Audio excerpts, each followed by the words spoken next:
एक बार की बात है, भगवान बुद्ध किसी गांव में प्रवचन दे रहे थे। वह अपनी बात को समाप्त करते हुए बोले कि मनुष्य के सबसे बड़े दुख का कारण है कि अपने आप को किसी के साथ बांधना। यहाँ भी मोह होता है, वहाँ बंधन होता है, वहाँ दुख अपने आप ही उत्पन्न हो जाता है। इसलिए अपने बंधन को जानकर और इससे निकलने का प्रयास करना चाहिए। यह बात कहकर महात्मा बुद्ध सभी को आशीर्वाद देकर अपने आश्रम वापस लौटाए। अगले दिन गौतम बुद्ध को एक व्यक्ति मिलने आया। उसने गौतम बुद्ध को प्रणाम किया और कहा, कल मैंने आपका प्रवचन सुना, आपकी बातें मेरे अंदर तक उतर आईं। आपकी बातें सुनकर मैं सभी बंधन तोड़ आया हूँ, मोह माया को भी त्याग आया हूँ। अब मैं आपकी शरण में आना चाहता हूँ। महात्मा बुद्ध उसकी बात सुनकर मुस्कुराए और बोले, वत्स, मुझे यह बताओ कि तुमने कौन कौन से बंधन तोड़े और किसका मोह त्यागा है। वह व्यक्ति बोला, मेरे घर में मेरे बूढ़े माता पिता और मेरी पत्नी और एक छोटा बच्चा है। मेरी पत्नी अक्सर बीमार रहती है। उसको कष्ट में देखकर मैं हमेशा यही सोचता था कि वह मर जाए, उसके सभी दुख और परेशानियां दूर हो जाएं। उसकी वजह से मैं हमेशा परेशान रहता हूँ। कल मैंने आपके वचन सुने तो मुझे समझ में आ गया कि मेरे परिवार ही मेरा बंधन है, मेरी परेशानियां और दुख का कारण है। अगर मैं इस बंधन में रहा तो कभी भी सत्य की खोज नहीं कर पाऊंगा। इसलिए मैं सभी को त्याग कर आपकी शरण में आया हूँ। महात्मा बुद्ध ने उसको कहा कि क्या सचमुच तुम सभी बंधन तोड़ आए हो? देख लो पीछे कोई बंधन रह तो नहीं गया। तो उस व्यक्ति ने उत्तर दिया कि मैं सभी बंधन छोड़ आया हूँ और अब आगे बढ़ना चाहता हूँ। महात्मा बुद्ध ने कहा, अगर यह बात है तो तुम यहीं रुको, कल मैं तुमको बताऊंगा कि क्या करना है। वह व्यक्ति वहीं रुक गया। अगले दिन महात्मा बुद्ध ने उसे कहा कि तुम्हें पूर्व दिशा की तरफ जाना है। वहाँ तुम्हें एक गांव नजर आएगा। गांव के बाहर ही एक साधिका का घर है। वह तुम्हें कोई वस्तु देगी जिसको लेकर तुम्हें मेरे पास आना है। वह व्यक्ति चल पड़ा। कुछ दूर चलने पर उसे बहुत गर्मी महसूस होने लगी और प्यास भी लगने लगी। वह सोचने लगा कि अगर मैं इस समय घर में होता तो इस तरह गर्मी में नहीं भटकना पड़ता। थोड़ी दूर और चलने पर उसे भूख भी लगने लगी, लेकिन वह बिल्कुल बंजर और वीरान इलाका था। उसके दिमाग में फिर आया कि अगर मैं घर में होता तो अपनी पत्नी के हाथ का स्वादिष्ट खाना खाता। पता नहीं बुद्ध ने मुझे क्यों इतनी दूर भेजा है। चलते चलते कुछ समय बाद उसको एक गांव नजर आया। गांव के बाहर ही एक घर बना हुआ था। वह घर के बाहर पहुंचा और उसने दरवाजा खटखटाया। दरवाजे को एक साधिका ने खोला। उसके चेहरे की आभा देखने वाली थी। वह बहुत सुंदर थी। वह व्यक्ति उसको देखकर मंत्रमुग्ध हो गया। साधिका ने उसको देखकर कहा, मुझे पता है आपको गौतम बुद्ध ने भेजा है, आप अंदर आइए। वह व्यक्ति अंदर आकर हाथ मुंह धोकर चटाई पर बैठ गया। साधिका ने उसके सामने भोजन की थाली रखी। उस व्यक्ति को बहुत भूख लगी थी, इसलिए वह जल्दी से भोजन करने लग गया। अचानक उसकी नजर साधिका के पैरों पर पड़ी। वह उसके खूबसूरत पैरों को देखता ही रह गया।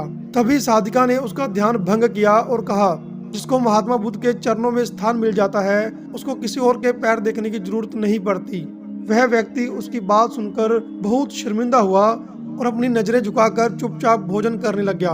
भोजन करने के बाद साधिका ने उसको कहा कि आप बहुत दूर से आए हो, आराम कर लो, मैं आपको पंखा कर देती हूँ।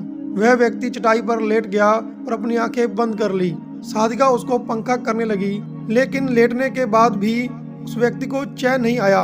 वह धीरे से अपनी आंखें खोलकर चोर नजरों से साधिका को देखने लगा। उसके दिमाग में यह ख्याल आया कि यह स्त्री कितनी सुंदर है। अगर यह मेरी पत्नी होती तो मेरा जीवन स्वर्ग बन जाता। तो साधिका ने उसके मन की बात को समझ लिया और बोली, इस शरीर में कुछ नहीं रखा, यह तो सिर्फ मांस और हड्डियों का जोड़ है। जो व्यक्ति इसके आकर्षण से मुक्त हो जाता है वही व्यक्ति सत्य को प्राप्त करता है।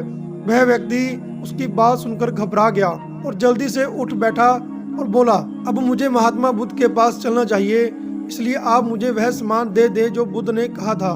साधिका ने उसकी बात सुनकर मुस्कुराते हुए कहा, बुद्ध ने आपको जिस काम के लिए भेजा था वह पूरा हो गया है। साधिका की बात उस व्यक्ति को समझ में नहीं आई और वह दरवाजे की तरफ चल पड़ा। दरवाजे के पास पहुंचकर वह एक पल के लिए रुका और पलटकर बोला कि क्या आप अंतर्यामी हो? आपने मेरे मन में जो था वह कैसे समझ लिया? बुद्ध की कृपा से मैं मोह माया से ऊपर उठ चुकी हूँ, इसलिए भावनाओं से और किसी के चेहरे को देखकर उसके मन में उठने वाले विचारों को समझ लेती हूँ। उसकी बातें सुनकर वह व्यक्ति बहुत लज्जित हुआ। उसे सोचा कि जिस स्त्री ने मेरा इतना आदर सत्कार किया मैं उसके बारे में कितना गलत सोचता रहा। उसके पश्चात वह व्यक्ति बुद्ध के आश्रम की तरफ लौट गया। आश्रम में पहुंचकर वह व्यक्ति महात्मा बुद्ध के चरणों में गिर पड़ा और बोला, मुझे क्षमा करें, मैंने बहुत बड़ा पाप किया है। महात्मा बुद्ध ने मुस्कुराते हुए कहा, मैंने इसलिए तुम्हें साधिका के पास भेजा था ताकि तुम अपने आप को पहचान सको।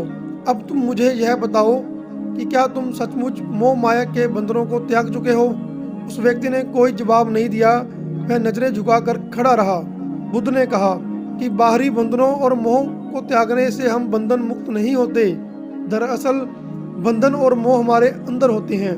तुमने अपने परिवार को छोड़ दिया और सोचा कि तुम बंधन मुक्त हो गए हो, लेकिन जैसे ही तुम्हें मौका मिला तुम्हारे अंदर का मोह जाग उठा और इसी वजह से आज तुम अपने आप को पापी समझ रहे हो।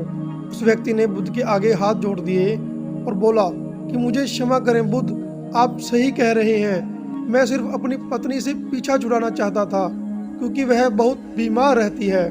मेरी कमाई भी कुछ ज़्यादा नहीं है, इसलिए अपने परिवार का पालन पोषण भी ढंग से नहीं कर पाता। शायद इसलिए मैं अपने परिवार से पीछा छुड़ाना चाहता था, लेकिन अब मैं समझ गया हूँ कि मेरा परिवार ही मेरा सत्य है, उसका पालन पोषण करना ही मेरा दायित्व और कर्तव्य है और यही मेरा असली कर्म और धर्म है। महात्मा बुद्ध ने उसको कहा कि जो कुछ भी मैं कहता हूँ अपने अनुभव के आधार पर ही कहता हूँ। लोग मेरी बात सुनते तो हैं, लेकिन उसका पालन अपने मतलब और स्वार्थ के आधार पर करते हैं।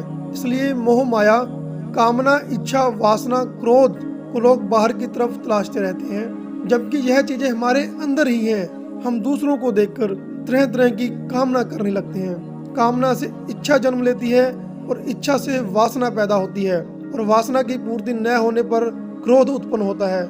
यह सब एक दूसरे से जुड़े हुए हैं। क्रोध के लिए हम हमेशा दूसरे को जिम्मेवार ठहराते हैं, लेकिन क्रोध का स्रोत हमारे अंदर है। तुम चाहोगे तो क्रोध आएगा, तुम नहीं चाहोगे तो क्रोध नहीं आएगा। इसी तरह बंधन बाहर नहीं होते, हमारे मन में होते हैं। हम मन के कारण ही किसी से बंध जाते हैं और मन के कारण ही दुख उठाते हैं। लेकिन जो व्यक्ति इन बातों की गहराई में पहुंच जाता है वह दुखों से हमेशा के लिए मुक्त हो जाता है। वह व्यक्ति बुद्ध की बात समझ गया और उसका आशीर्वाद लेकर वापस अपने घर चला गया।